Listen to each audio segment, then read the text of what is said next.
whaitauina sina upu mala whionga le atua. Whai mtātou whaafeilo inga matomua le nei tai ao o le Sapati o le atua. O le atua lo tātou maruia ma lo tātou malosi. Whai o ia ma fisosoani sili I puapuanga. O le mele a tātou te le whewhewe ai pe a whaarili wina le laulangi. Ma lulu wina mauna I tutono le sami. Pe a taalili ma sousou o na sua sami. Whaanga I te ina ai maunga I lona mawalunga se la. Awe ia o upu o le whai Salamo le tai aure nei. E whai matai muanga o Sauniga e maise o le Sapati le nei o tātou mafuta mai ai.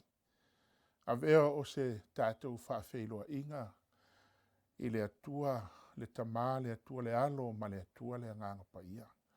Avea ia o upo le afionga le atua. E mori mawai le anga le lei ma le alofo le atua. I lo o tau soifua e maise si o neiola. O te whaafeiloa ia le pa ia o le ainga atua le nei Sapati. Le atua le tamā, le atua le alo, le atua le anganga pa ia. Awa ana le se inoa le atua na ia te I tātou. Se manu tātou te le maua le nei Sapati mātango fie.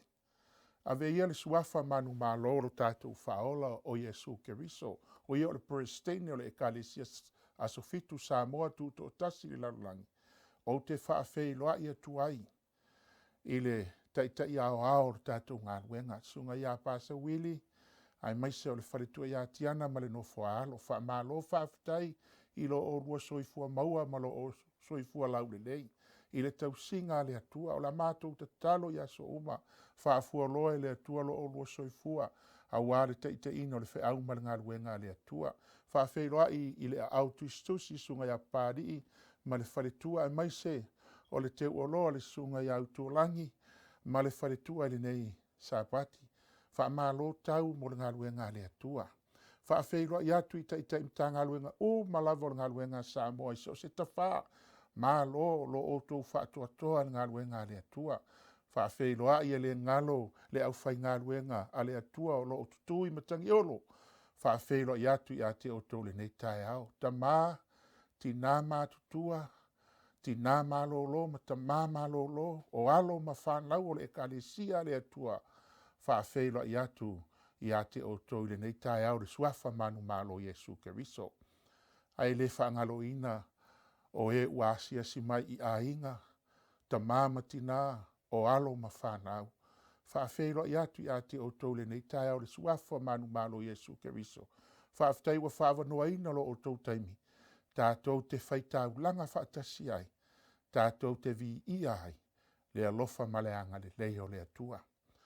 O le a so o male tātou pese whaapitoa, whea ngai leo male tātou le sona.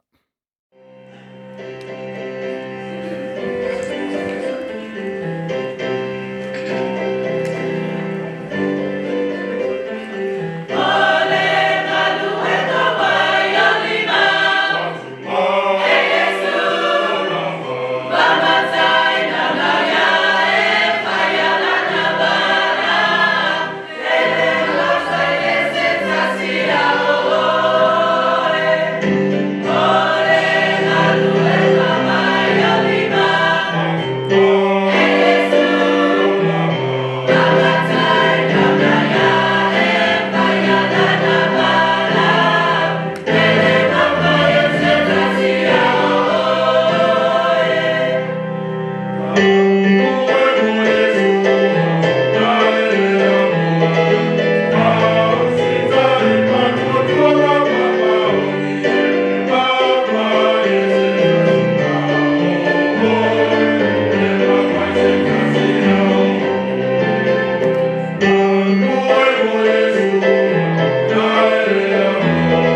le a tātou te talo. Lo mātou ta māpa i ae o lo e a fio le langi. E vi ia lava o e lo mātou atua e whaavavau lava. Wa mātou i ai le nei tai ao o lo Sapati pa ia. Mātou oli lo wanga le lei ma lo walofa ia te mātou. O le a mātou whalongo o le alo fina ngalo e ala i le sona i le nei Sapati. E a o ina i o fina ngalo ma wha moe o lau e kalesia. Mātou o le whapitoa lea i le whaia o ngā siri a ngā sae. A fio mai e whaia o ngā lau a fio i fina ngalo mo mātou loto i le nei Sapati. Whaapupula ma whaamalama lau a fionga o le a mātou whaalongo ai. Na ia Sauniga i mātou ma lo nuu mo le aso e te a fio mai ai. So soani mai i lau mea whai ngā ruenga. Na o si au nei whaatau waa ma le vai. Lo suafa Yesu a mātou wole ma wala au atuai. Amene. O le amaua le autua le tātou le sona le tae au le nei. I le tusio e perolon ta upoe Lima fai upoe. E peru e tolu fai upoe Lima ma fai upoe ono. Lau fai tawina le fai upoe Lima i whaapea.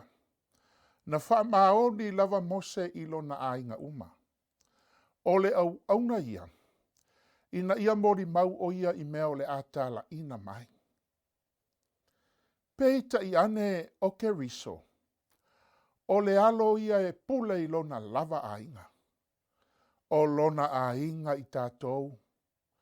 Pe a whai tātou te tau fi mau i le whamalosi.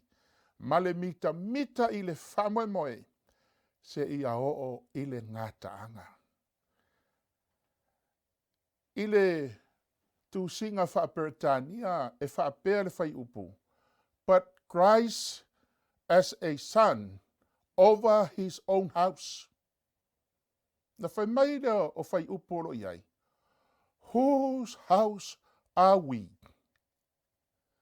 O ai le fale e te iai ma o iai. Whautuina lo le tātou le sona le tae au le nei. I le whaupunga o lo i tonu o le mau o le fionga le atua i le tae au le nei. Whose house are we? Whose family are we? Alano inga, o ai le ainga e te pilong iai. O ai fo i le fale e te iai. O fe siri ia.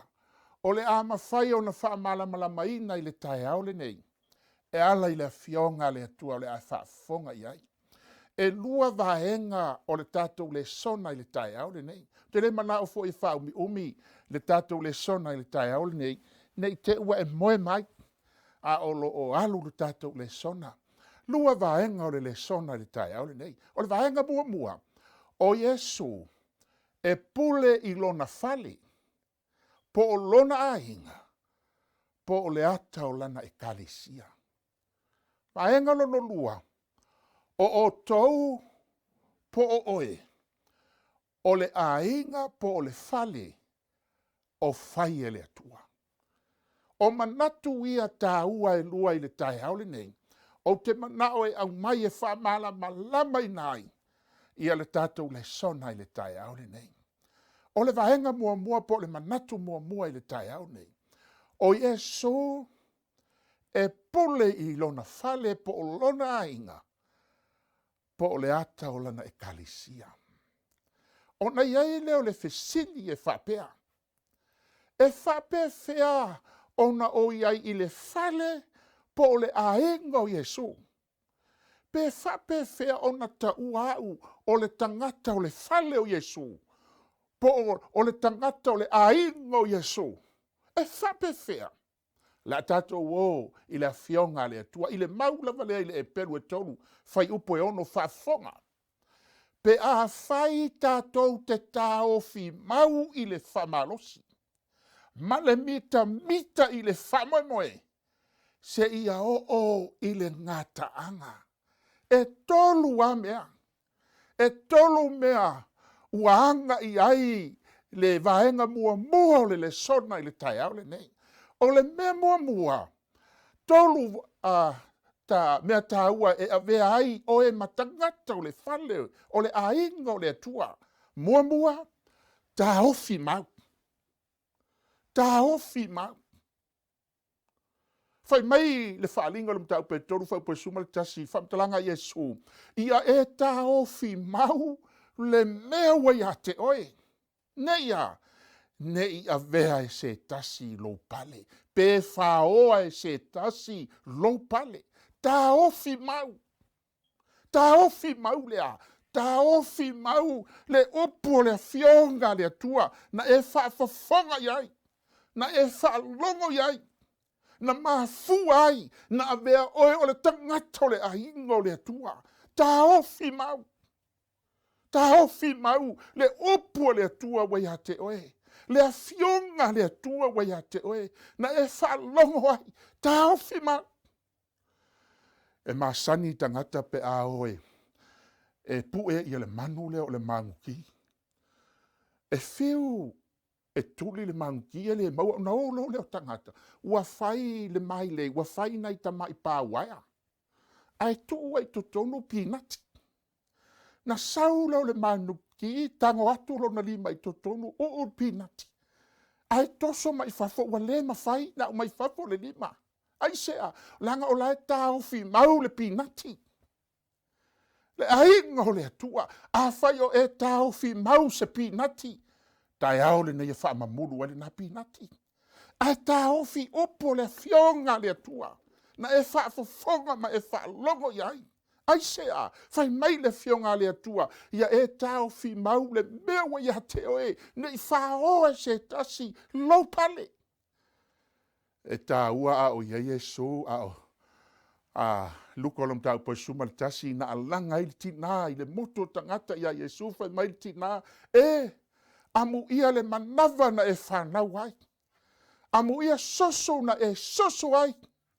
Ai sea, o sa afi a fingo mātua i whanau. O le sa afi a fingo le tina e mai maupe ana o sautama Yesu. Mai maupe ana whanau mai lo manava. Se tama e whaapeo Yesu na alanga i tina ai whaafonga le taria Yesu. Whai mai Yesu. E moni amu ia Maria. Ai sili ai o le whaalongo i le afionga le atua mawhaia. Ai sea o le tangata i whaalongo matausi ma tā ofi mau. Houla tā ofi mau le mewi a te oe ne i whaoa e se tasi. Lo pale, o le melo no lua, whamalosi. Whamalosi. O le vaenga mua, o le ainga mua, e avei oe matangata o le ainga o le atua, o le ainga o tā ofi mau. I avea lo soifua, i avea oe o se tangata o le ainga o tā ofi mau, e uru fale le ainga o le atua, o le vaenga lo no lua, o le ainga o whamalosi. O le last name o whamalosi. Whai maile e peru si furu whai pai toru suma lima. Aua le la fuai lo o tau whamalosi. Ai sea, wai ai le tau ia tele. Aua le la fuai. Tele taimi e o mai loa whai ngatā o le soifuanga. Wa amata o na si ai le soifua au na le tangata i le atua. O na amata lea. O na mamulu le whamalosi. Ai whai mai le fionga le atua. Aua le la whai lo o tau whamalosi. Wai ai le tau ye tele. A e fia iai la. I le fale po le ainga o Yesu. O le ainga le o whamalosi. O mero le tolu. Mita i le whamoe moe. Mita i le whamoe moe.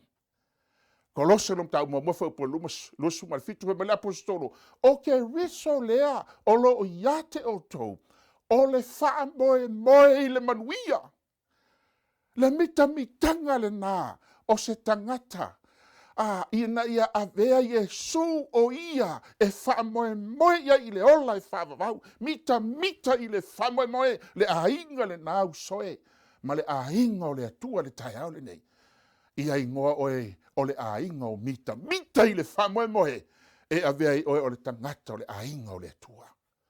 Na o mai leo le lapta inga. O le lapta inga o mea e te tau i le whale o le ainga o Yesu po le ekalesia Yesu. Ai sea, ai whautou. A e alu tutou no se ainga. e te watu i le whaitoto a mai, leave your shoes outside. E whapena le la patainga, i to tono le ainga o Yesu po le ekalesia Yesu, whafonga le la patainga, Roma suarufa po Supervisor. O te ai o yatu fo i a te o tō. Le ausoi, ia o tō wa ai i e whaatupu fe vai inga. Whai mai le fionga le atua, wa ai i e whaatupu fe vai inga. Ma mea e tau suwai ai. Whafonga rea, o mea ia, e le tusa ma le mata opu ua o winai o tō. Whai mai no le vahenga muri, ia o tō li liu ese fo i a te i lato. Tai mili nei wa tele le au whaatupu whaalave lave wa iai. Tai mili nei wa tele le au tau suwai le a fionga ma le opu le atua na whaalongo ai. Ai whai mai, o mea ia, e le tusa ma le mta opu ua o winai o tau. Ia o tau li liu ese fo i a te i lato. Whai upo e sifu ma le valu. Awa o e whapea. E le au auna i latou i lo tātou walii o Yesu Keriso. Aia, a o latou lava manava. Mafuanga na whamei te va ai i tangata whaatupu whaalave lave ma le au tau suwai. Langai ei le mafuanga e mafua ai o na whai o mea ia. Ai sea, awa o e whaapea ele au auna i lo tātou walii o Yesu Keriso. E a au auna Yesu Keriso. O au auna Yesu Keriso. E whaia le fina ngalo Yesu Keriso. Ai ala, a o lato lava manava. E au auna i manava. Ma lato whaasese i loto tangata wale manatuleanga. I lo lato whaane nee. Ma lofa whaavivi. O la pata inga ia i to tono le aingo le atua, po le aingo Yesu Keriso whau pa Supervisor. A wā ua longo atu i tangata umalavalo o tō stai. O lea, o te oli ai ona o tau. Ea, o te mana o foi, ia po poto o tau i melelei. A ia vale lea i meleanga. Se mai se amene. O lono inga, o le lapata inga, po le manaonga, o le tangata e ulu fale i le a inga, po o le fale o Yesu. Whai mai, o te manao ia po poto i melelei. Ai vale lea i meleanga. Ai sometime ua tele ina po poto i meleanga. Ai vale lea i melelei. Ai o le tāua leo le lapata inga, leanga o oe mahau. E ta tau o na tāiai i le fale, ma a me i tāua o le aingo Yesu Keriso. Whafonga se i tātou whasolo pēr, whai upo e lua sifuru. E le pide foi, ona so lia o satani i lalo, i o tō wae, e le atua e ona le manuia. O lano inga, a o la, i na mautulo whamoe. Ao ina e tau fi mau, le a fionga le atua ma le upo le atua. Ao ina e whamalosi. Ao ina e mita i le whamoe. E au le atua ma o vai. E au le atua i o vai. E matua solia i lalo satan. Whai mai lea. Ia te o tau le alofa tūnoa lo tātua. Ni o Yesu Keriso. Amene. Ai le upu amene i se whai upu. O lono winga. E moni e whamaoni. Sila se i tātou wha solo. Pepe no whau te au tau. O te le whau mi umi le tātou le songa. Se ua oa. Wa ao le fionga le tua ia te oia whafonga le apostolo Paulo. A ua e ao ina tupu o whewaiwea inga ia te o tau. Ina ia wha lia ai. O e ua whamaoni. O ia te o tau. O le taimili nei wa le masino ia upu matala tangata e whai i le awhionga le atua, ma le upu le atua, na whaalongo iai. Ai mai se ase o tātou au auna, tātou taitai. A o i e te manino ai ma e malama ai, a whai o tātou po o oe o le tangato le aingo le atua, e ao o na tupu o ia mea. e hao na tupu, e hao na tupu o whewaiwea inga, ina ia whaalia i le a ao le atua, i e ua whaamaoni, o ia te o tau. La tatou o le vaenga lono lua le tatou le sona. Whaafonga ni momuarko nito whaupoe, ta upoe toru whaupoe iwa. Awa o le au whai ngā luenga i mātou whaatasi ma le atua. O tou o le whaato anga le atua. O tou o le whale o whai o le atua. O upuia le apostolo Paulo. Whaafonga lea. I le vaenga lono lua i le tai au le tatou le sona. O tou o le ainga po o le whale o whai o le atua. Ea? O e po o tou o le ainga po o le whale o whai o le atua. Whaafonga la tatou ola ia Yesu. La tatou o ia Yesu e se isi itia Yesu tangata i toa lua. Mo la whale. O lene. Ai se whaalongo ia u upu nei. Ma whaia e ia. O te whaatu saina o ia i le tangata poto, wana whaia lo na whale i lunga o le papa o upu Yesu. E ha Yesu, whama Yesu, ai se whaalongo ia upu. Ai se whaalongo ia upu. E ha upu. Iane ono sumale tolu e le angaritino se mea a upu o te whai atu ai, o le anganga ia, o le ola fo ia. Ai se whaalongo ia upu nei, le afionga le atua. Upu na e whalongo hai. Ma whaia e ia. O te whatu saina o ia le tangata poto wana whaia lo na whale e longo le papa. Whai upa soi whai. O na tō mai leo wanga. Wa o mai ta whenga. Wa angi mai foi o matangi. Ua pesi mai i lea whale. Aile ipa lava ia. Awa ua whaavaina i lungo le papa. Se vai se aved. Ua whaavaina i lungo le papa. Le fale na feta laia Yesu. Le tangata na whailo na fale i lungo le papa. Le papa o le ato Yesu o ia o le papa. E fausia ai o tātou fale anganga. E fausia ai o tātou o langa au auna i le atua. A o ina fausia o tātou o langa, fausia lo fale i le papa Yesu Keriso, e tō mai wanga. E le asa le taimile nei, e ho o mai wanga, e ho o mai tawhenga, e angi mai matangi o le soifuanga, e pesi mai i le fale, ai fai mai, ai le i pa u lava ia, ai sea, ua whaavaina i lungo le papa. Le tāua la na o le fale lea, e whaatusa Yesu. Ai sea, le anga o oe mau, o tātou o fale, o whai o le atua, e tatau, o nāti na elo fale i lungo le papa. Le papa o Yesu Keriso. Ia ola le papa o Yesu Keriso i lo fale.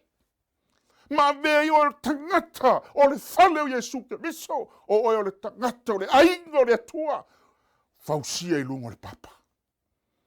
O le papa o Yesu. La tato ola i lesi fale. O le fale o le tangata poto. E ha le fale o le tangata poto. O le fale o le tangata poto na whaalongo i upu o Yesu. E leo ni upu se lotu.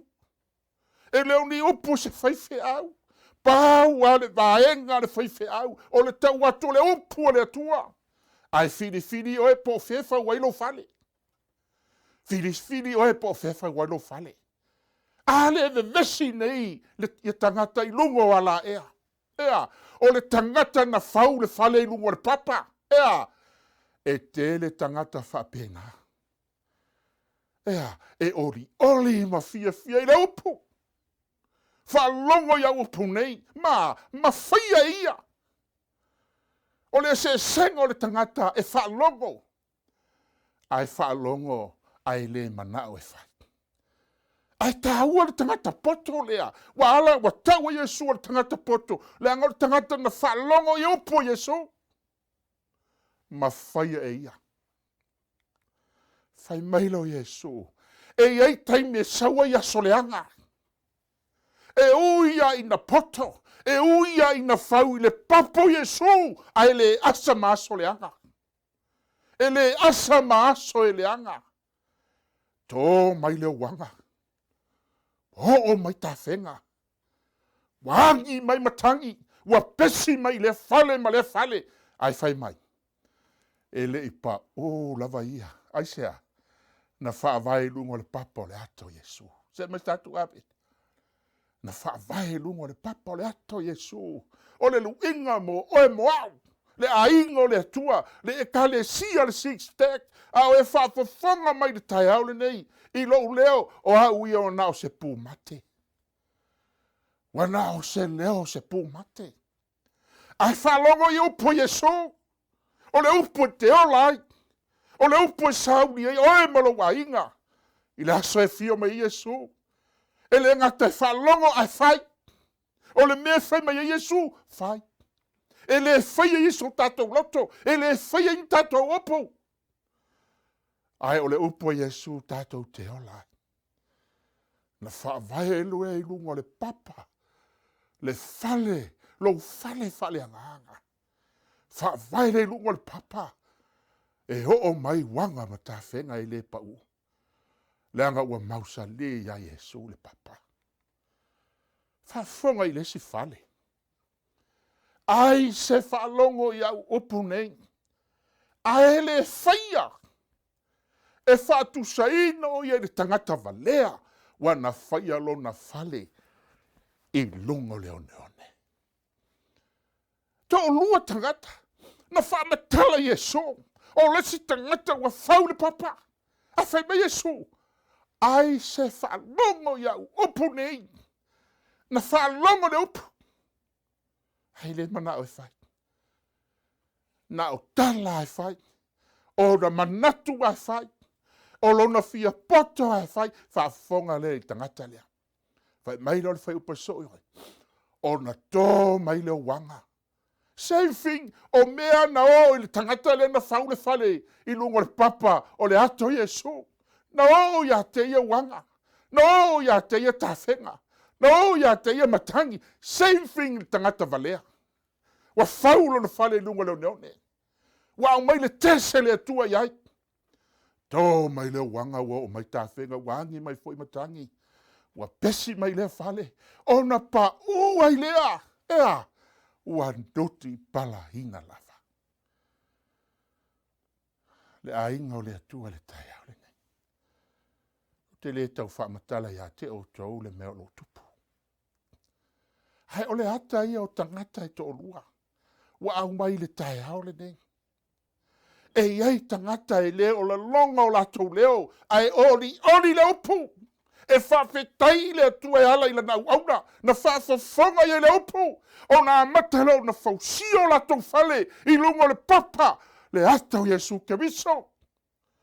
Ai fo isi. Na whaalongo. Ai le fia whaia. E whaia o la tau manatu.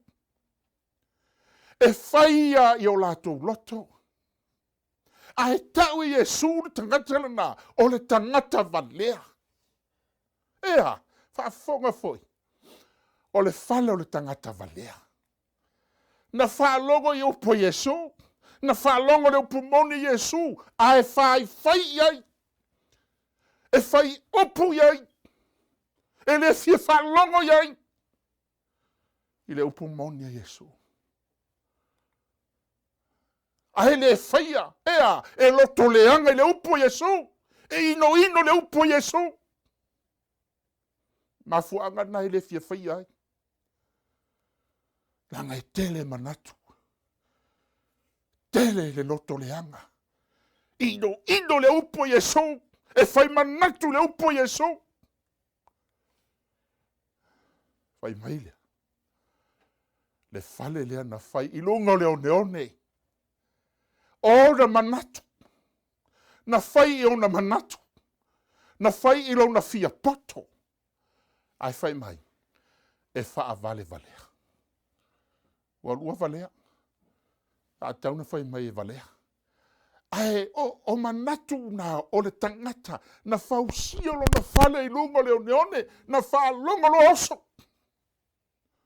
Na whaalongo lo oso. Ae a le tangata poto. Na whaalongo le tangata poto. Ae na to a le tai. Na to a le tai. A le tangata valea. Na whaalongo. Ae le fia ustai. Fai mai leo le vaenga muli muli. Na sau leo aso leanga.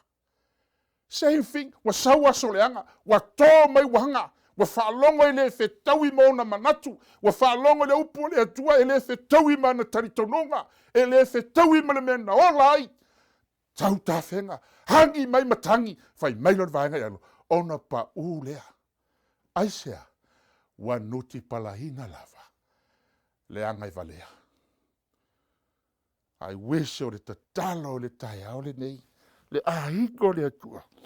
Fausia o tatou fale lungo le papa o Yesu Keriso. Ea, a ho ina fausia ile ia Yesu Keriso. Ona le ileo se mea. E mawhai e ona malue lue ai. Te mātaua au i Samoa. Na iaisi a inga so fitu. Na o mai tāle la tō penga kolo matu i nā tai o mātou. Ai tāle la so sā. O au ale tangata. O au ale tangata. Na o tū atu maala tāu ai ai. Tāu ai ai le aika. Ai na tau mai e au maana. E ai le aso. O te usi tai ai le upua le atua. Usi tai ai le upua le atua. Aisea, le anga i le whaavavau na whinau, le anganga o le atua ma le tangata. E le whaavavau. O ai e whai ai. E le whai au se tangata, ai whai i le atua. Le mea nana tupu ia. Le ilo le aso na tongi e lau maa. Ai toi au mai e le atua. Ia au ina ia o talia le Sapati o le atua. Ta ofi mau le Sapati o le atua maoe. Awana ia vea upu matala tangata e a matai o na mamuru ese. Aia e tu mau. Whaafufonga fo i le mana onga o le atua molo fale. E i le mana onga o le atua molo fale. Whaafonga i le Salamo iwa sumalua. E tupu o la ola le tangata mi o tonu e pei o le pama. E tupu tele. E pei o le arasi i Lepanona. Mana onga o le atua molo fale. Le fale wa whavaina i lungo le papa. Le ato Yesu Keriso. Ea, ao ina whavai a Yesu lo fale i lungo le papa. Whai mai lea e tupu ola ola. E tupu ola ola. Le tangata mi o tonu, le anga na whalongo le upu, ma talia le upu, ma whausia lo na fale i lungo le papa o Yesu Keriso. Whai mai e pe o le pama e tupu tele. E pe o le arasi i Lepanona. E a le mana onga o le atua molo fale. O e ua totoina i le fale o Jehova. Ua toto i le fale o Jehova. Ua ola i le fale o Jehova. Ua tupua i totono le fale o Jehova. E tupu ola i la tau i loto a. O lo tātou atua. Se me se abed. Le ata o le fale. Le anga o oe o le ainga po o fale o faia le atua. E manao le atua ia le leilo fale. Ia wane i tutulu lo fale ia soba. E manao le atua ia wane i male pelepe lo fale. Ia wane i amsia tangata lo fale. A ia vea lo fale o se fale tupu ola ola. I lo toa. O lo tātou atua. Mana onga le nao le atua. A whafonga whamewha presuman wha. A o ina ulu sina. A o ina ulu sina. Ea, la tau te fua mai pelava. E malo losi malaua hola i la tau. Whamele Salamo e whase fulu. A o e whaatali i a Jehova. E whaafo wina lo la tau malosi. Lātou te si aia pa aua pe o aeto. Lātou te whemo e le vai. Lātou te sāwa vali. Ai le tinga hina. Le fale ua whau I lunga le papa. Le ato Yesu ke weso. Whamai aho I nauru sina. Lātou te fua mai pe halava. E fua mai. E fua mai lea. E fua mai e malolosi. E malolosi. To e lau ola hola I lātou. Ina ia I lohai o Yehova e tonu ia. O lou papa ia. Lea na ua whau I lunga le papa. Ua whaavai lunga le papa. Ua whau sia lau whane le papa. O nei loa lea e tonu a Yehova. E tonu a Yehova. O lou papa ia. E le o ia te hia foi. Se a mi o leanga.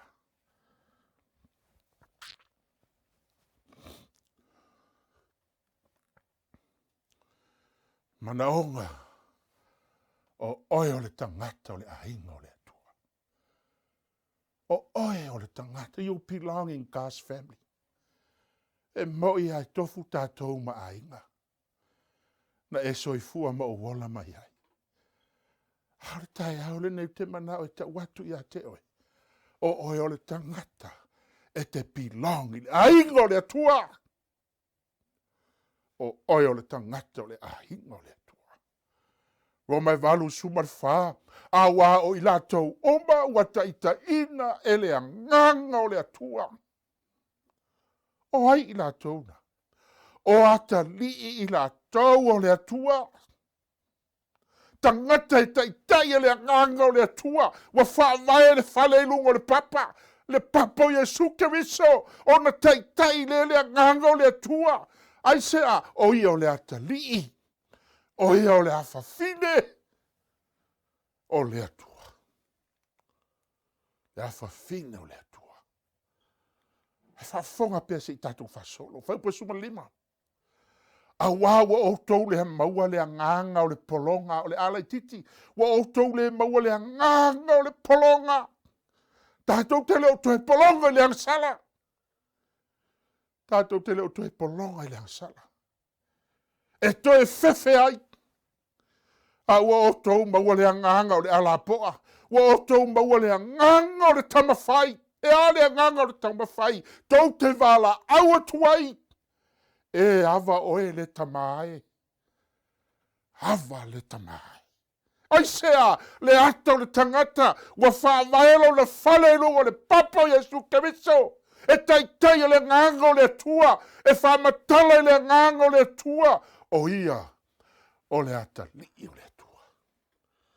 O ia o le awhawhine o le atua. O lo o mori mau mai lea. Lea lava nganga ala poa. O lo o moli mau mai le lava nganga I o tātou nganga ala I titi.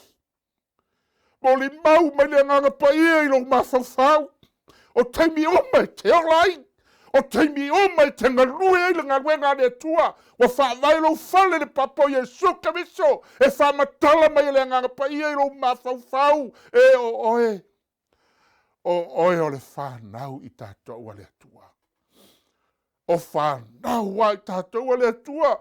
E te pilong I le ainga o le atua. E te iai to tonu o oe o le tangata. O le ainga o le atua. A whai fōi o whanau I tātou. O suli fōi. O suli lava o le atua. O suli whaatasi makariso. Pe a whai tātou te ti ngā whaatasi maia. Na ia whamanuia fo I tātou, whaatasi no ia. A tau pule se matai te tono se ainga. E tau pule I suli. O suli o le ainga. Suli o le tama. Whaui e leura. E whai mai la fionga le atua. A whai la e tau mai le anganga pa ia I o tātou anganga. E tau le anganga pa ia lo mawhauwhau. O o le atali o le awhawhino le atua. Whai mai lea o suli foi. O suli lava o le atua. O suli whatasi ma Yesu Keriso. Wa fio Yesu le langi. O ia o lo tato huso uru matua. Ua le langi. O ia ua whai ei tātou whaatasi maia o tātou o suli whaatasi makariso. O le whanau o le atua. Vai le, whai mai le vahenga o le mau. Pe a whai tātou te ti ngā whaatasi maia. Ina ia whamanuia foi tātou whaatasi maia. Sea mai se avene. Ma whaina ave o e masoli. Soli o le ainga o le atua. Pe a tātou ti ngā whaatasi mai Yesu. Ai sea, ina ia whamanuia i tātou whaatasi maia. A wā o lou manatu, whaafonga le apostolo Paulo, o le manatu o Paulo. Whai mai le apostolo, a wā o lou manatu, e alo manatu, e le tatau o na whaatusahina, le ti ngā i nei o na pō. Ma le manuia atali, e whaalia mai a te i tātou. Aua nei a vea, upu matala e le upenga te whailangi. O e whaafufonga i reka. E a vea, ma mea, o le a tātou le, mauai le manui atari. Ai sea, whai mai le apostolo, e le whaatusaina ti ngā i ona pone. Olo no ingo ti ngā i ona pone, it's nothing. It's nothing compare i ti ngā o le a o mai, pua ngā o le a o mai, a whai mai whamtalanga le fionga le tua. Ye ora pō ma le manui atari, pe a whaali mai, i a te i tātou. Pe a whaali mai a te i tātou. Le ainga o le atua. Pe no whai atu le tai au le ni. Te le whaumi umi le sona le tai au le ni. Te manao e pōpō le sona, ina ia ofi lo fina alo, ma o tātou whaumi. Au le maupuni le tai au le nei o le au whai ua le tātou le sona. Le au soi. O le manao lava le nei o lou loto. Ma lau ta talo i le atua mo Israel. Ia whaola ina i lato. Sira fia. O le manao ngale nao si o tātou taitau. E le ngata ia se laupa sene le ekalesia so fitu Samoa tuto tasi le ola e whaamamau. A ua le whaapito le manatu o le tātou taitai. I le SISDAC. A ua ao le manaongo le taitai. Ia whaola ina le atunoa Samoa. Ma o le tatalo le nalo tātou taitai a soma.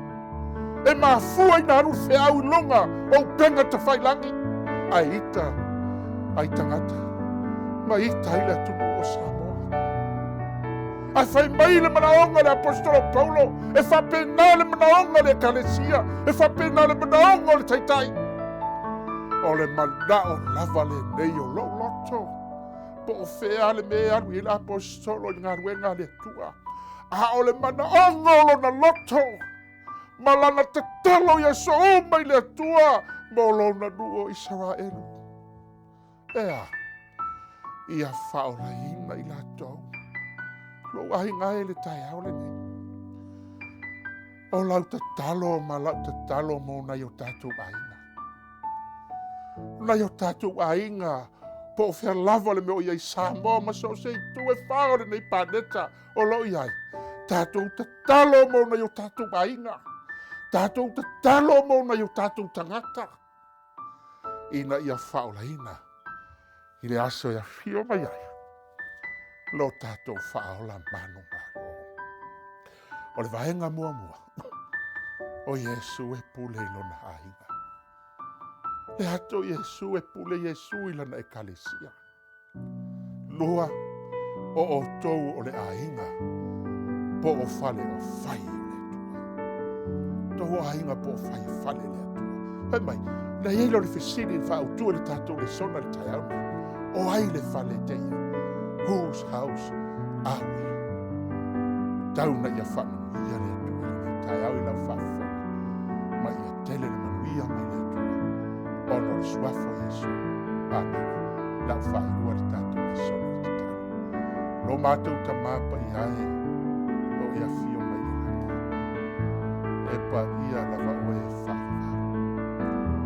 Wa uma le vaenga le tangata i le Sabbath. A ua la foai i le mana o lau lava ngā le pa ia.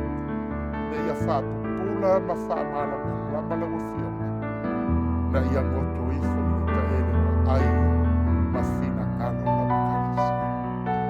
O nisi foi o ainga o lo asia si mai le nei Sabbath. Whaalongo i la wa fionga i le nitaya. Ta talo whapitoa mo i la tole nei Sabbath.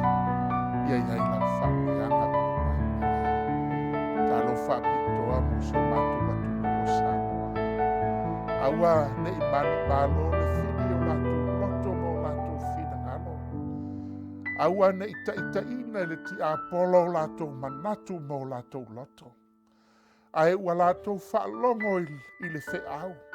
Ua latu whaalongo i lo fina ngalo.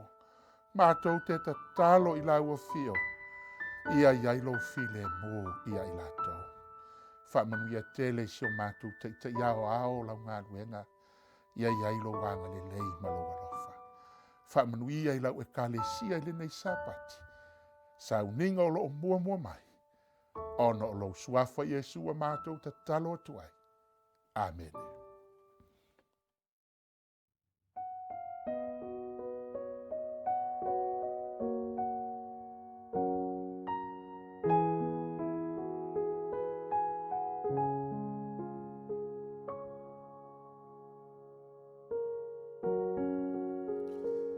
O le taimi nei o tātou taulanga ma sefulua'i i le atua, ma lau atu i tia kono whaamole tūlai mai, mo le aoina o le tātou taulanga. Pe whao e tangata mea le atua, a o tou whao a mea, a o tou whai mai, ni a e au mea wa mātou whao a, o tou whao a mea e sefulua'i a ia o tou mea, a toa mataulanga, ua matua whaafanoina o tou o le nu umalava, a wā o tou whaoa mea.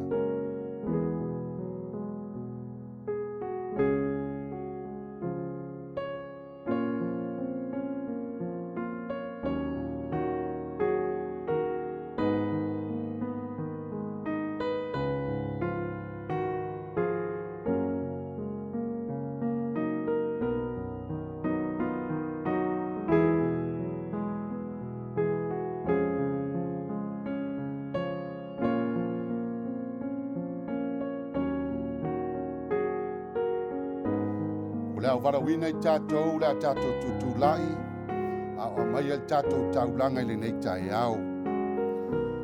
I nā au maia mea I se fulua iaia o tau mea umalava I le fale tuua I mea, ina ia iai mea ai I lo fale, mai o tau tofo mai ai a teau I le nei mea, ua whetalai mai ai o wau au, pe o te leto ina pupuni o le langi mo o tau, masa sa atu le manuia mo o tau, ina se ia silisili on tele.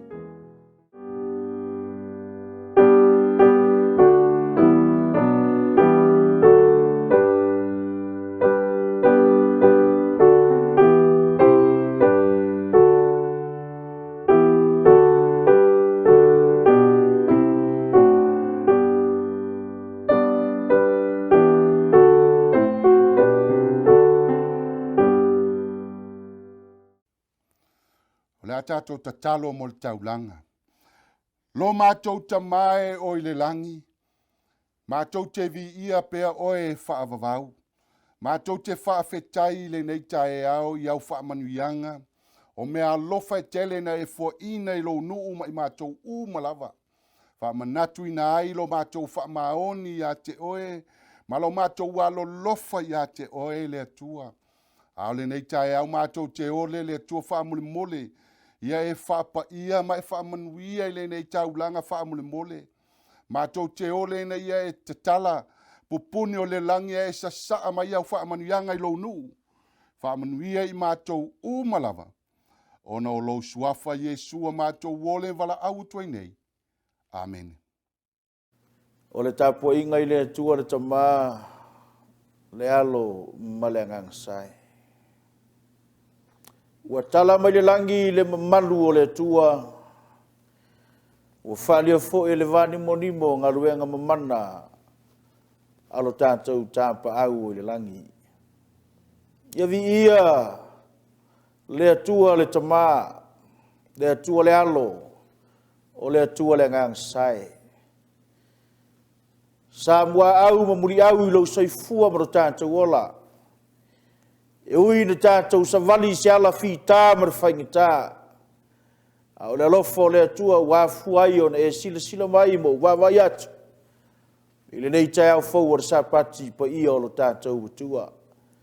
Mua o le whaatalo whatu ma whawhila atu I lau sunga le teitai o le kalesia. Lau sunga pasta wiri papu ma le whanatui atiana ma le no whaalo. O oe lava, o le toa na whirifilia whapitoa I le atua. A wā le taimi whai ua le whiau ma Galuega na matai. Whamalo le whaatoa. Whamalo le lotutele. Whamalo le whinau. Mo le whiau ma Galuega lo tātou matai. Whaatalofa mo wholo whatu. I nei tai au I lau sunga le teitai o le kalesia le atua. E le whangaloina le nei tai au le pai o lau whai Galuega. Sui o le komiti au au. Te o loa ma le whai lau tusi. Tai o mata Galuega e thia. O le kalesia so fitu sa moa tuto tasi o le toe fio mai. Whai whiau malo lo manu malo. Le au lau au sina o le kalesia. O e olo tuluaina le kalesia le atua I le ao ma le po.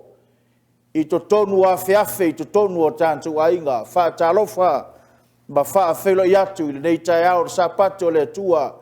E le suafa manu malo Yesu Keriso. Whaatalo whātu le pai o le kalesia I so se tafo le nei laulangi. Tā Galuega I fia mora ainga te totasi. O wholo whātu mo whaatalo whātu. E le nei tai ao le Sapati pai o lo tātou matai. E le whangaloina le tāmpua inga lo tātou atunu o Samoa. I whata whaitaulanga I fia. Whea lava lo e maua mai ai. Le nei porkalame ala I Sauniga pa I o le Sapati o le tua. O wholo whatu ma whaatalo whatu. Ia vea whiau o le nei aso. O se whasilinga o le malosi o se whamurianga. I lau soifua. Ai alo tātou ola. E peo na tātou ngā lurue ai ma au na ai le fina ngalo lo tātou matai. Ia whamuria tele le tua. E ala I lau whaafonga le nei tai ao. Ai li amataina le tātou launga. E walawina man whalalo lau whaipese. Ia wāle vi inga I tatalai nai. Ia le whiau o le nei Sapati. Whaftai.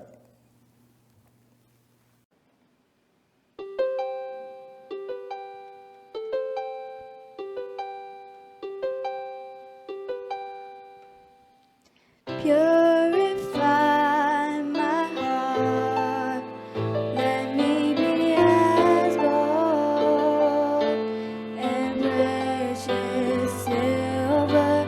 Purify my heart,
tātou ta mai o lo soifua i langi.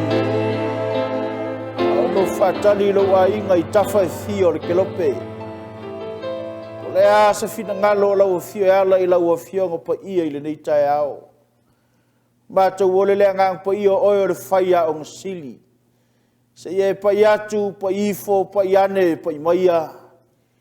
Ta lai o fina ngalo ma wha moe moe o lo a inga I kale sia. Ai mei solo mātua tunu o lo maua mai le nei ala leo ma le nei Sauniga le nei tai ao. Ina ia uru fale le upu ala o fio le nei Sapati. Ina ia saunia lo a inga mai mātua uma. I le wha moenga I le nā tai ao le aso e te fio mai ai. Pa I mai le mea whainga ruenga vai vai ma le whātau wā. Ina ia whaonga ina le mana o lo lava ngang pa ia. Ina ia alua I ma le mana o lo fina ngalo fola fola le nei Sapati. Ia vi ia oelo mātua tua e lea unua e whāwawau. Ia vi ia oelo mātua tua e lea unua e whāwawau. E whāwawau lava. Amene. Ole, tusi whaitau or whiau le tau le nei. Moa tuso le lua tupu lor mtau pe onoro le whau pe valu. Se yo or whau pe lua se furuma le tasi. A Yesau taimi, ona e tanga ole whaitau ma e su e iai. A se taimi mulmuliane upa iatu e whamatala le tau o le tala lea. I le mea na whaia e lea tua e ala I lana au auna le peo feta e saia. Ma whaava aia I mata le au auna le tangata o le tua. Ma whaava aia I mata le au tau o suria. Peo no whai atu, a Yesau taimi whai tau le tātou tusi whai tau. A la tam whai wha so atu whiau le tai aole nei. O na manina o lea mana malama e ala le fina ngalo o le tua I le tai aole nei. O le maua whaautuina iai le whiau o le tua I le nei Sapati. Tusi o whaingo fau. Romolon tau pe valulon whau pe tolu se fulmatasi. O le nei I se a sa tātou upu I nei mea. A whai ua au mai tātou le tua. O ai se whaasanga tau mai. Wa au mai le tua le whiau o le Sapati le nei. O le whiau o le toi tu la. O le whiau o le taimi. Ina ia tā pena ai ma saunia le ai ngo le tua. I so se tafolo I ai le kale sia le tua. O le whiau le tai au le nei. E ta watu I ato e mau a ui vanu le kale sia le tua. Ono le tala le lei le tua. Ma le toi whiau whai o le tua I lungo le pāneta le nei. O lea la au tala no atu le tai au le nei. E ala le fina ngalo le tua. Whai mai e le mau au tū le tai au le nei. O le nei SISDAC. O lea ea sa tātou upu I nei mea. A whai wa au mai tātou le tua. O ai se whaasanga tau mai. If God be for us, who can be against us? A whai a iai le tua le tūtaua le kalesia. La veino le toi tala le lei. O le toi whiau whai ua le tua. Whai mai le fisili le te au ne le whiau. O ai e tu e whaasanga tau mai.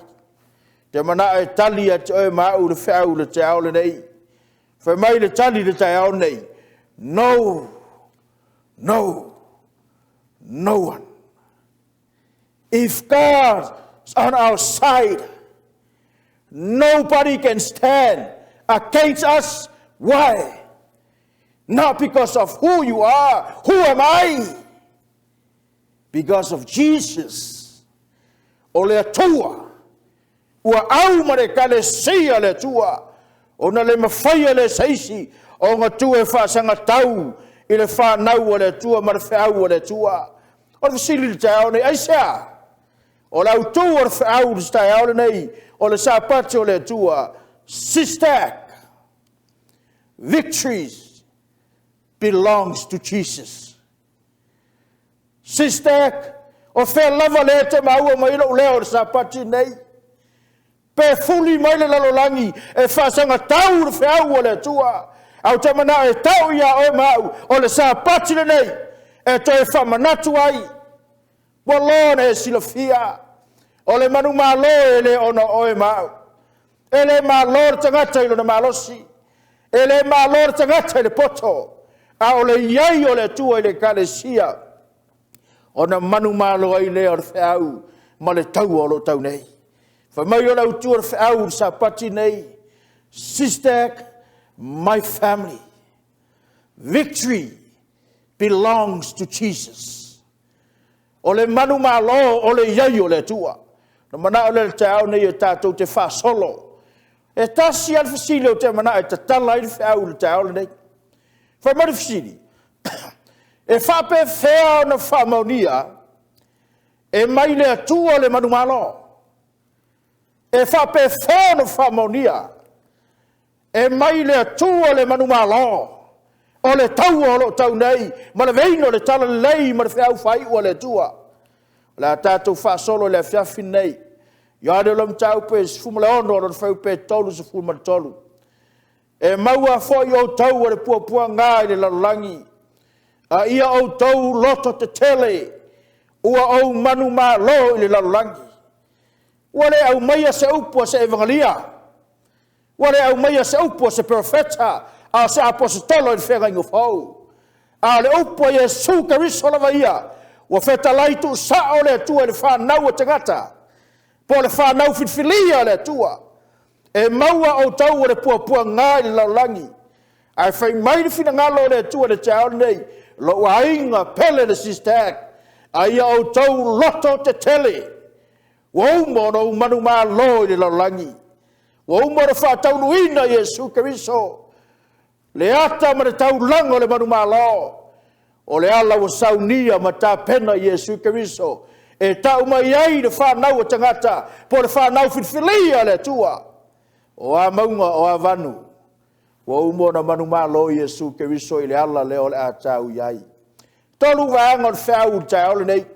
Mua manu maa lo i e wa whai o tau mo la tau whili. Victory over your enemies. Lona lua o le manu maa lo e ala i pua ngā. Victory over tribulation. Waanga lona tolu SISDAC. O le manu maa lo e ala mai ia Yesu.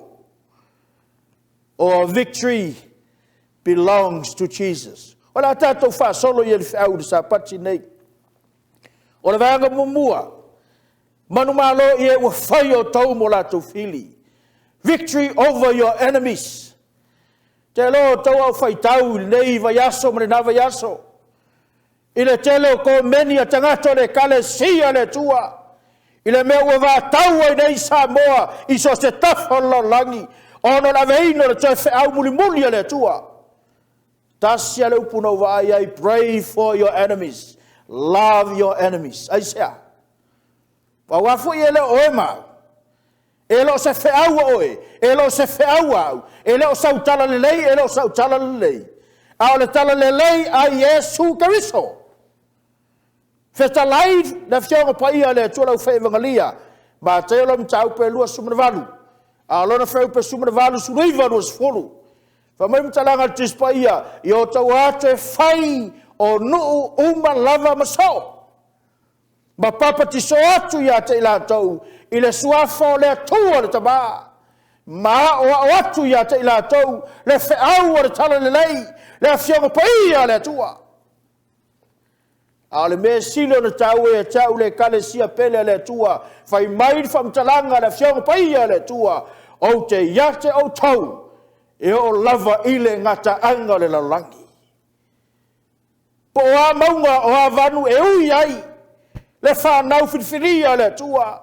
O no la veino le toi whiau muli le tua. O le toi wanau alofa le tua.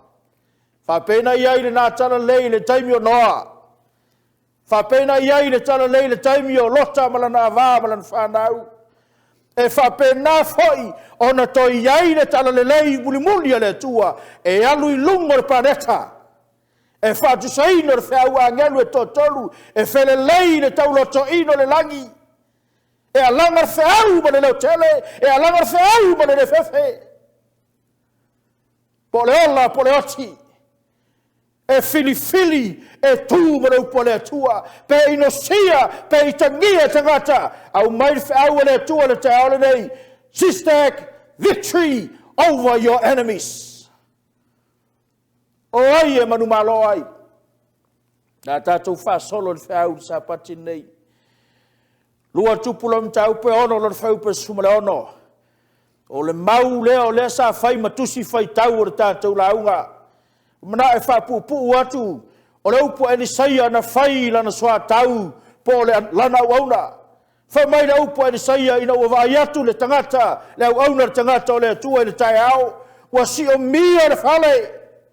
Wa si o mia vanga au o suria. O no o le ia te ia le papole mana tua juale. Wa sa ua whapeatu ia eni saia ia Fauta, ua si o mia le whale e kauriata suria. O le asa mea le awhai.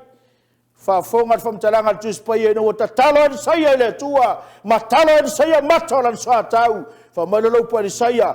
Aua e te whawhe. Aua e toa tele wa iate i tātou. I e wa iate i lātou. Aua e te whawhe. SISDAC, aua e te whawhe.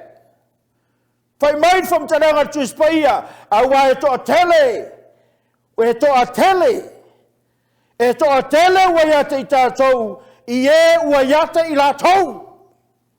Se me statu amene.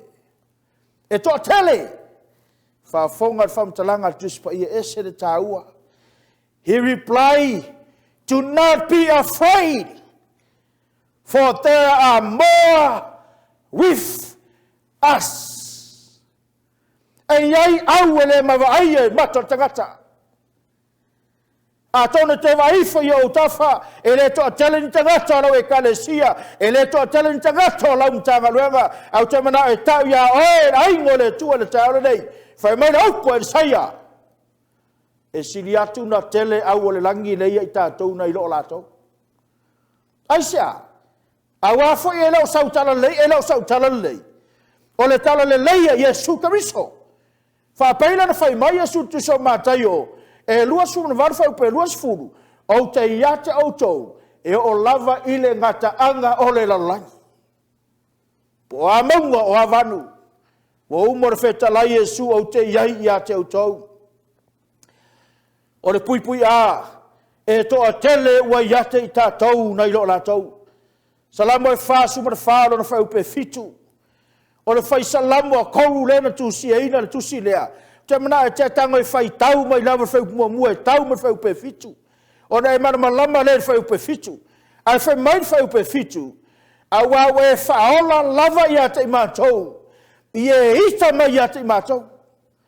Wa e wha masiasi whai. I e ino mai i ate i mātou.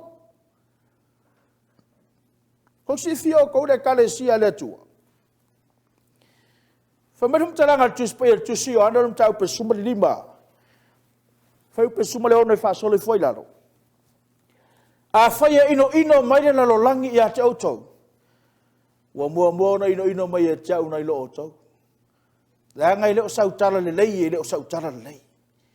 O le tala le lei e whapitoa a Yesu Kariso.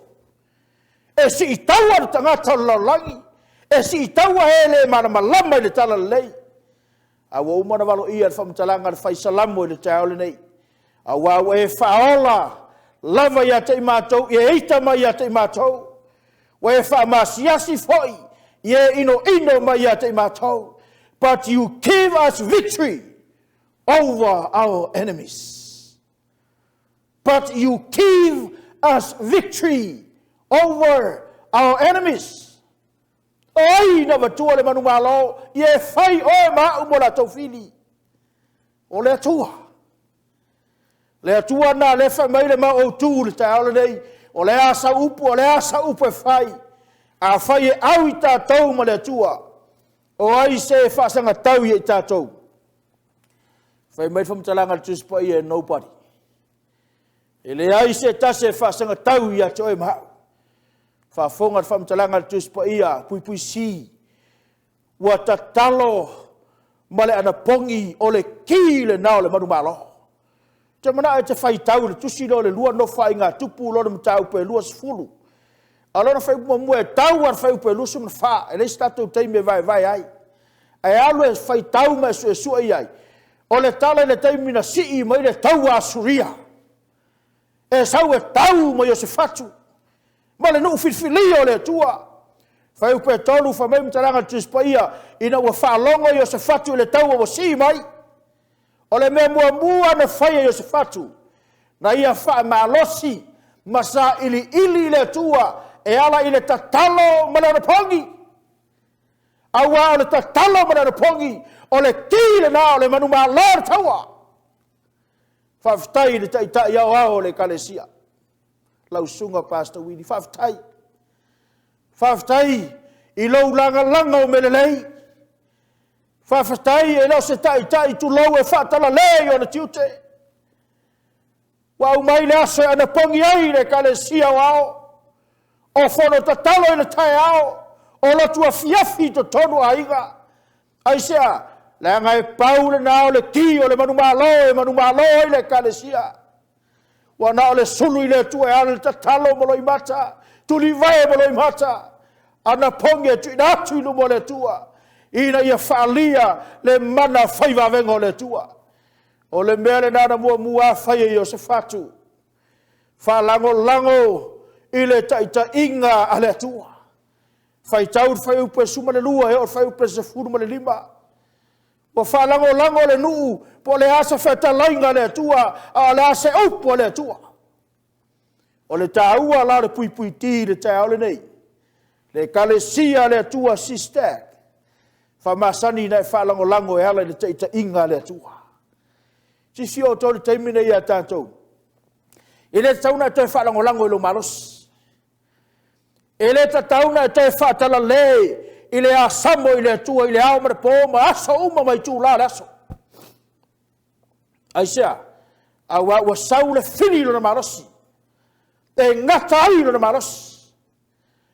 E lulu o e maha. E lua ala tangata. O tangata e lulu pau. Ma tangata e lulu. Ai a tili e na matua i pai o le malao. Le malao le ala. Tangata u whini. Po le ati, po le ola e tau mo le upo le tua. Tosi fio tau le tau e tau o le. Tala i le. Sfuru lua spaya na o e spai le nu.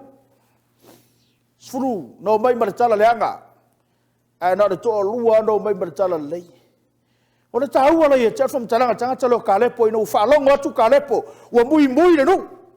O mai e sa o le nu e tawhe le sua susu ma le meni. Ano mato wa ai le whanau anaki awa ai a tātou e peini loi. Whafonga lau tō whamtalanga kalepo. Na oso kalepo, whamai wa sasao na ofu mwhape atu, wa le ai se tua malatou. O lewa ia te tātou le tua, o le kile na fuaino whai atu. Le tai ao nei le kalesia le tua. O le ki o le manu malo, o le iai o le tua i le tūtau ar whanau le tua. E lo le malosi, e lo le poto, e lo le talo le sila fia ma le loa. A o le iai o le tua e taita ina i tātou e le agango le tua. O na manu malo i lo le taua. I le lua lava lano whai ngā tupula mtau pe lua sfulu. A o lona whai upe lua sfulu se or whai upe lua sumana wha. Wa langa i le tua o au tatanu. O au ele mai loa tangata, e te le mawhai o nei loa. Wa si mana tau e suria. A atu no lumo le tua whai upe sumana lua ma sumana lima. Po le asa wheta lainga, po le asa me whai e le tua le nuu. Ka mai le tua i a Iosefatu, a ola ufai pese. Tala malama i masan lau no le tatu teiteu te ne mana e anu le tatu teimi. E usu are pese ma sama vali nau tau. Au alanga i le tua au tatanu. O au e lei loa le tangata. Le mea nai lei loa le tatu wa tunu o Samoa. O le whaau le whai tio, ma whai, ma upuia ai e tangata le tala le lei, ma le wauna le tua, e le o sau tala le lei, ma sau tala le lei, o le tala le lei a Iesu Kariso. Pe o ina lutia, le whaau ma le tala le lei a le tua. O na whaalia le o le mana o le tua e alai au tatanu e le mawa ai e mata tangata. God's mighty heavenly army. Faith reveals that God is doing more for his people than we can ever realize. O le whaatua tua, wa whaalia ai e le tua. O lo iai me te tele whai e le tua i o tangata. Ai tātou te le i loa ma tātou mautinoa. a o le whātua e whaalia i le mana whaiva venga o lo tātua tua le soifua ma le ola. Whaanga e lua au le tā ole nei. Manu malo mai puapuanga. Victory over a tribulation. Tātou whaasolo le whaau le tua ngaruenga sumale ono whau pe lua sumale lua. Wa whamalosi loto lau so. Ma puapua i atu. Ia tu mau le whātua tua. Wa whape atu wha i o puapua ngā tele. E ta tau o na tātou sao atu ai i le malo le tua. Wa umana launga reisi whai whiau le Sapati. Ma umai fisiri whapea e iei ea ni sawanga. Whai mai le tali ana nā whai whiau. I oe e iei sawanga. Leanga wa umana walo ia le tuspa ia. E iei puapua ngā. E iei o whawhita auri. E ui iei le whanau o le tua. Leanga whai mai le upa le tuspa ia. E le mawhaina tātou maua le manuia le tae au. Le tae au le tatu. I le langi malaea e whamavau. E iei puapua ngā e ui iei whanau o le tua. E tofo tafai. Masu ei le tua. Po ai le whanau moni le tua o e tu mau I teimi sili o na whaingatā. O le soifuanga ma le olanga. Heaven, it's only one way. One way to the kingdom of God. Tasia le ala. E le mawhaiona e alu ni ala se lua. I le langi malola e whawau e tasia le ala. SISDAC, if there is no pain, no gain. If there is no pain, no gain. This is an exercise motto that promises greater value reward for the price of hard and even painful work. You will never receive a reward or price if you don't go through a painful, hard work. Pele ui to tongo whawhita uri. O le langi marola e whawau, only one way. A le ui ti ngā mawhaingita. E le mawhai o ne maua le whamoenga I le tae au le tuatu. Whafonga le mori maua le apostolo Paulo lua ko ni toi wha. Whaupe valu e o le sumaratasi. Wa pua ngā tia I mātou I me uma. Ai le whaatu watu waleina. O le tangata wa Sauniga. O le tangata wa umo le tāpena. E uina iai pua ngā. Ai whai mai nau partuspa ia. E le whaatu watu waleina. Runga leise me popole ai. O leisi tangata wa vaai atu I mea wa tūlai mai wa amata na whewhe. Wa amata na susua na whiwai. Wa amata na palai. O le kale sia le nei SISDAC. E le mala aua e le atua ni tangata para ai. Nau tangata I o latou fatu. Nau tangata e whai fatu. E le whawhe tū mo leupo le tua. Tōlo pūlau le taitai ao le kalesia. I lou le whawhe. E te alu le nganga mo lalo e te le whawhe. E tau le atunu o Samoa. Le wheau o le tua. O le wheau o le ola. O le wheau e tā pena I le whanau o tangata I le whamoe moanga. Wa whememe ai. Ai le matua whememe ai. Wa sawa ina. Ai le tu la fo ina. Wa lafo tu ina I lalo. Ai le whano. O lo tau ave le tino e le au noa. Le whasi o tia. O le li o Yesu. Ina ia whaalia fo I le soifu o Yesu. I o mātou tino, awa I mātou nei, o lo ola watu ina atu pe lava I le ati ona o Yesu. E a whai launga. Awa I mātou nei, o lo ola, watu ina atu pe lava I le ati ona o Yesu. Tu ina ati. Po le ale me o mai. Po le ati, po le ola. Wo umana fili di whanau le tua. Oti pe ola. Ola mo Yesu. E oti mo Yesu. ina ia whaalia fo ina soifua o Iesu, i o mātou tino haunga vale. E le mawhaina whaalia le mana o le atua, ma le au whaivavenga o le atua, pe nau pala airo roto e tui nātu lo wola. Whiri le tai aone e la whai lo wola, ia ao ke riso, po le ola, po le ote e tui nātu ma le fefe. O le mea mātou te le whawaiwai ai, a wā ewi lava ina tau wau ina umaro mātou tangata i whafo. Ua whafauina le i to tonu i le aso ma le aso. Tosi thia o tau la ingo le tua, le tangata le i whafo. Awa ai mai le lau langi e peia wale hai. Awa ai mai tangata e toi, you look empty.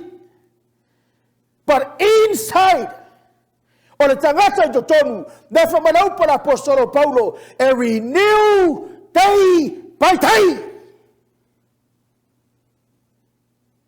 Amen. E whaafauina i le aso ma le aso. Whaafauina whapewhea. E whaafauina ina wa iai le tua ia te oe. Le whamareu per perfeto Isaia, tātou te sii ai apa au e pei o le atu. Tātou te whemo ei e le vai vai, e samavani e le tinga haina aisea, le ango le tua au mai e le marasi. O le malosi whafauina na, e whafauina ai le kalesia. Ao tauina taua whai o le whiau mana Galuega le tua. O le hanga whai o le whiau le tau le nei.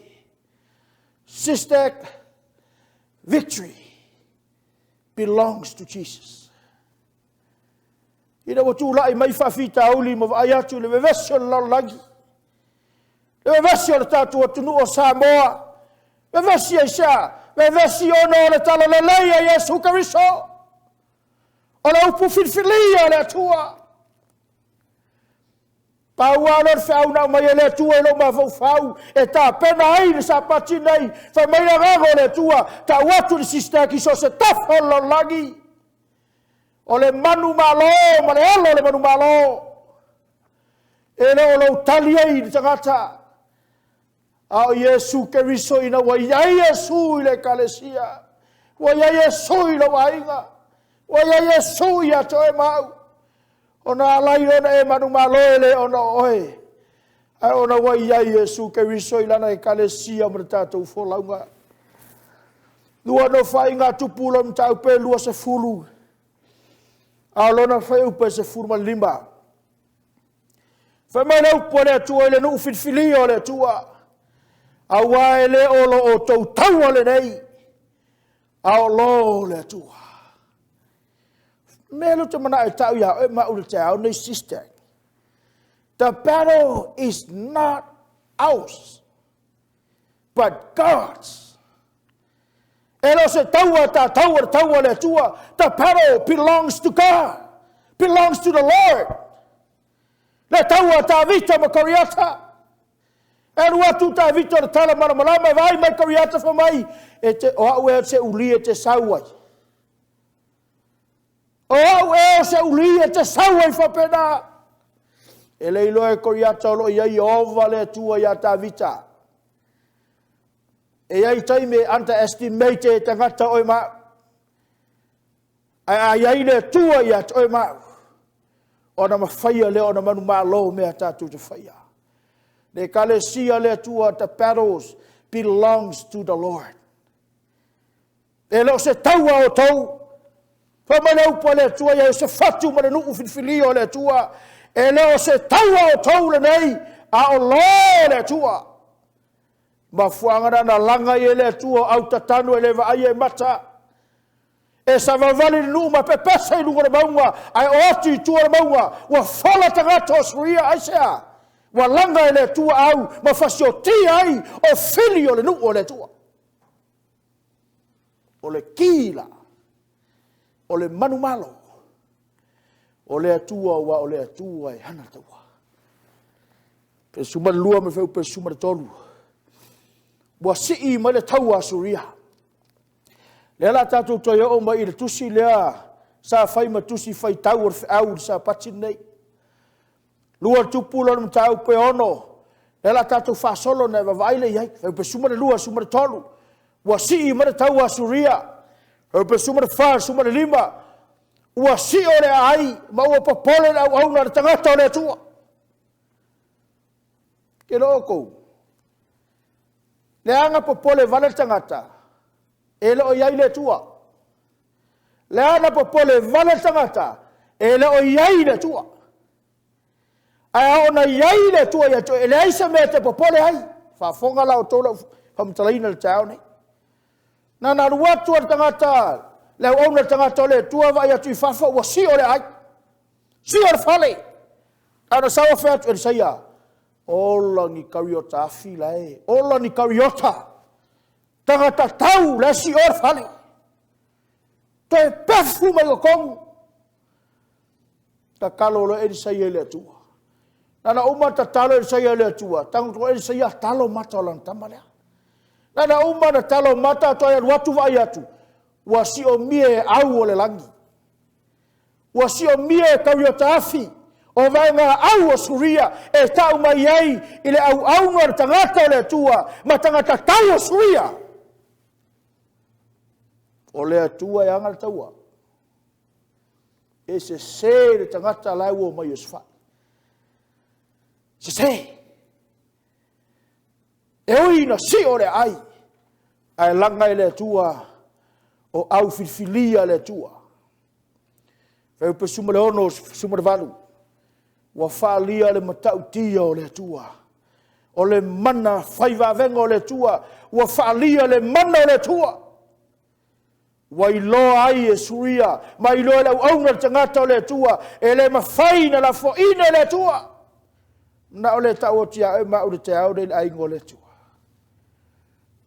O a maunga.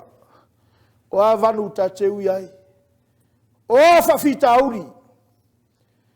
A whaina i ai le tua. Ilo na nuu whiriwhiria le taimina o esa me ai kupito. A whaina i ai le tua ia Iosefatu. A whaina i ai le tua ia Isaia. A whaina whaalia le mana le tua lau whai Salamo. Ma whaalia ele ao le tua. O le ale mea o le ale whaia ele tua le taimi malaso nei wa tai ai. Ia oe mao le Israelu whale nganga. Ta peina whaia ele tua. Ia nau auna perfecta u mawai. Wha pēnā fwoi na whaalia le mana whai wawenga o le tua i le taimi. Wa e soi fua mo tau lai. Lua no whai ngā tupula mi tau pe Doris ma le lua. Whai upe fitu ma whai upe valu. E se le tau wa tala lea. Yo tau whamalosi. E na wasi i mara tau wara tupo Senerivi, tupo Suria. E whasanga tau ia Esikia. Whai maria whamtalanga Esikia na whai atu nuu. Yo tau whamalosi, maloto ta tele, au wara whiwhawhe. Au a whai tau te matatau ono le tupo a Suria. Ono le vao tangata uma. Whai wa whaatasi maia. Awa e to a tele o ia te i tātou, a e to a titi o ia teia.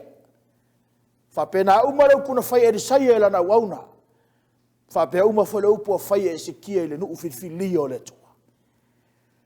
Awa ke whewhe. Le hanga e whewhe mai pala ai. O le lava o le mafukanga laka laka i le toa. Yo lau kale masangu whai tono le kale sia. Le kale sia yuta, o le taimi newa e soifua mo tau lai, e lo se taimi e mwhaina tātou whememe ai, e lo se taimi whata whaora ma fau, e lo se taimi whata la le, e lo se taimi e whaia e fua resi, tala resi, e lo se taimi e tau whamalia ai le lato. A le taimi e la whoa i a toa le soifua ma le ola. Ia ao le tua, e tau tua e whiau ma Galuega le tua, o ia te ia le lima le tangata, Whamai a Sekia, o la ia Senerivi ma au tau a Suria, le lima o tangata. A ia te tātou i ova lo tātou atua.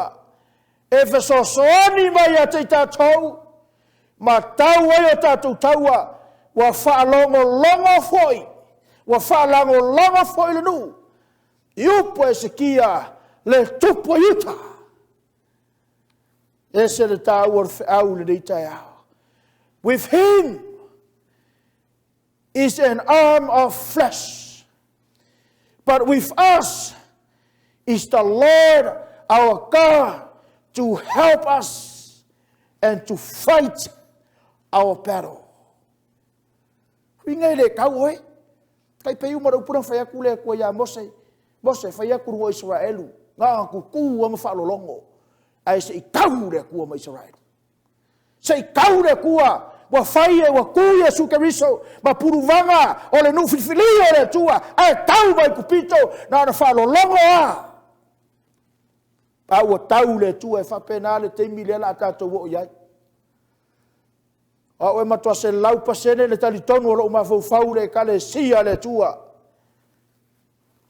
Fa mele upa le tua. O lana e kale sia ele fai mai ue fai maudu. Ele la walalo e la walunga.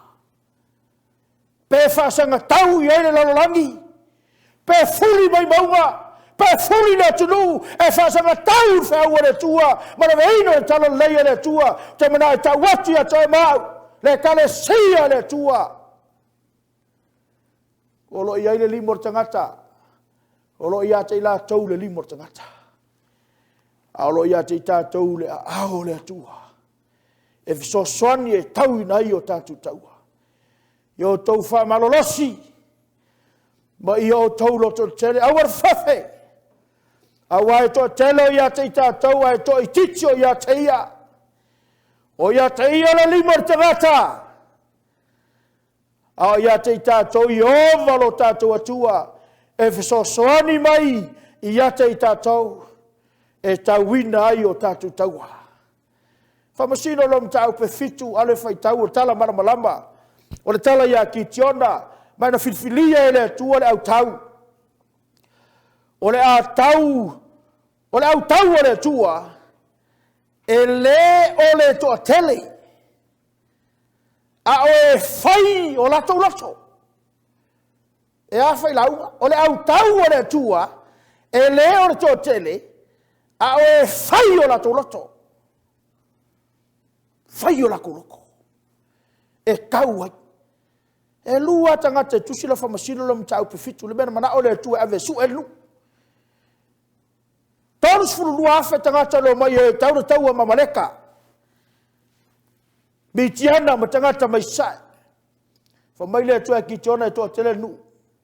Wa vai fa lua, wa vai mua, wa vai fa lua ave vai. Wa su ave vai fa mai le tua. O e inu e toeto. Fa peino e toeto le uri le vai u tau mara malamba le tala.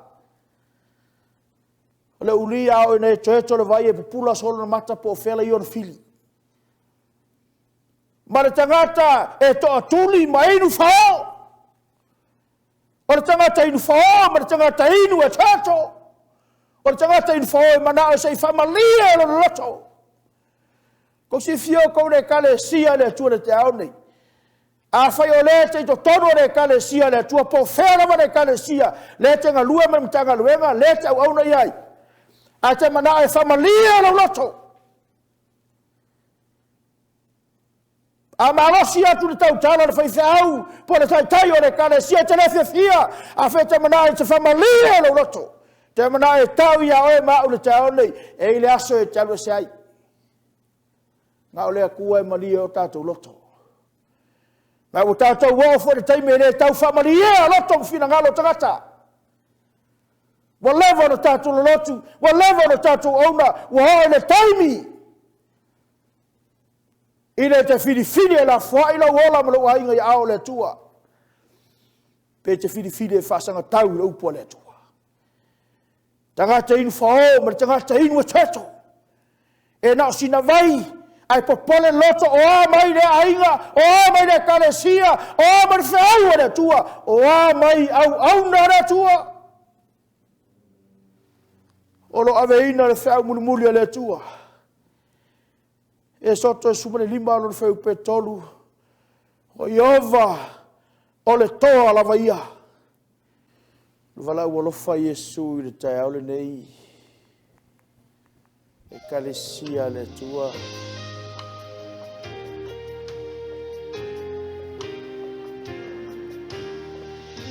Le tai mo fita mo fingata.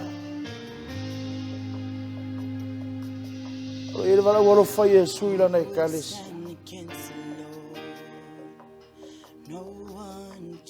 Ala ina tu au mai fe au le angelu lo. Lo no ue. O ta o Esaia. Esaia papelonia. Ekalesi ke wisia. Na to of Yesu ke wisia mo apostol. Mai do te fa au muli le tu lo no ue. O ta o Esaia. Victory belongs to Him. Pangai au mai fa au le tu ai ta yai. Fana o te ngata. Ai ta yai le fili. Victory belongs to La ngon fa au le ola. Victory belongs to Him. Fa au sauni e ma u mo ta te wai. So who can stand?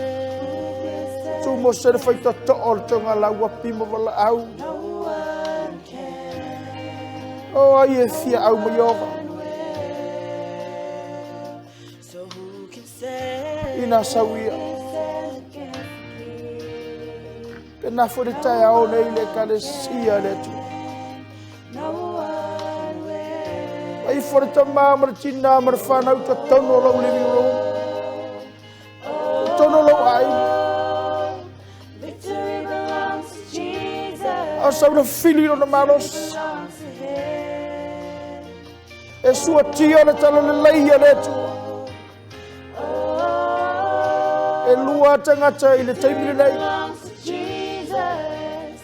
Tangata fili tu mo le upo le tu a tusa po le. Ma le upo le apostolo Paulo i mātou nei ua tinatu.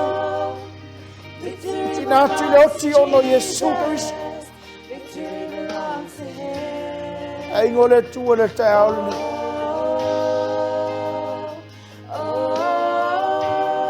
Panga le folonga tau upu mo whamatalanga. Victory belongs. La lafo tangata. Le tala le leia Yesu Kristo. Sister, my family. Lo wai ngai le tau le nei. We are serving a victorious God. I find my victory in you. Oh, you fast and tau le Forever tau. victorious. Forever we victorious. win. I find my Tau na ia Yesu victory Kristo. in you. You're a provider. Listen to the word of God. I find my victory in Lord, we find our victories. forever In you, Lord. victorious. Forever we win. I find my victory in you. Victory belongs to Jesus. Victory belongs to Victory Jesus. belongs to Him. Victory belongs to Jesus. O among mo, o Victory abang. belongs to Him. Victory belongs to E fast nga tau le lalo langi le tala le leia le tu. belongs to Him. Por fe au le tu. Jesus. E fast nga tau le whana u le tu. Mana te awa te ate o e lo ainga i le tau le nei. So langa ia i Yesu Kristo. I le vao le whao le tanga. Victory belongs to Jesus. Manu malo ai le Victory tau. belongs to Him. Victory belongs to Jesus. Victory belongs to Him. Victory belongs to Jesus. Victory belongs to Him. Victory belongs to Jesus. Victory belongs to Him. Lo mātou te mai o le langi. Victory belongs to Jesus. Pangale o fofongi o la ufio. Pangale le leo e lo mātou o tua. O lo mātou au nei se tua manu malo. Belongs to Jesus. O se tua e whafofonga. o se atua alofa. Mātou o le tamai le nei tai au. Whamui e lau nuu mai mātou. Whaftai le mana o lau fio e manu malo i le taua. Mangalo ni o mātou whale tonu. Mangalo ni me walape le whiau le nei tai au. Ai e lau a fio le minga. Le au noa e whamavau e whamaulama. Amen. Victory belongs to Jesus. Victory belongs to Him.